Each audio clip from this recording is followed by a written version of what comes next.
మే నెల 17వ తారీఖు నుండి 23వ తారీఖు వరకు కుంభరాశి వారికి ఈ వారం మిశ్రమ ఫలితాలు కనిపిస్తున్నాయి.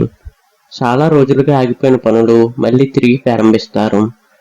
ముఖ్యంగా ఉద్యోగం, వ్యాపార విషయాల్లో కొత్త అవకాశాలు మీ ముందుకు రావచ్చు. ఆర్థికంగా ఈ వారం కొంత ఉపశమనం లభిస్తుంది. అనుకోని ధనలాభం లేదా పెండింగ్లో ఉన్న డబ్బు చేతికి వచ్చే అవకాశం ఉంది. అయితే ఖర్చుల విషయాల్లో జాగ్రత్త అవసరం. అవసరం లేని వస్తువులపై డబ్బు ఖర్చు చేయకండి. ఉద్యోగస్తులకు పై అధికారుల నుండి ప్రశంసలు లభించే అవకాశం ఉంది.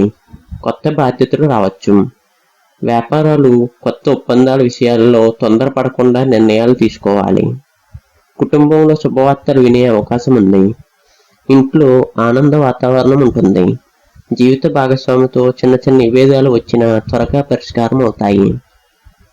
ప్రేమ విషయాల్లో ఈ వారం అనుకూలంగా ఉంటుంది. మీ భావాలను చెప్పడానికి మంచి సమయం. పాత అపార్థాలు తొలగిపోతాయి. ఆరోగ్యపరంగా ఒత్తిడి, నిద్రలేని సమస్యలు రావచ్చు. కాబట్టి సమయానికి విశ్రాంతి తీసుకోవటం చాలా అవసరం. ఈ వారం మీకు అదృష్టకరమైన రోజులు మంగళవారం మరియు శుక్రవారం. అదృష్ట రంగు నీలం. అదృష్ట సంఖ్య 8. ఈ వారం శనిదేవుని ప్రార్థించడం వలన మంచి ఫలితాలు పొందుతారు.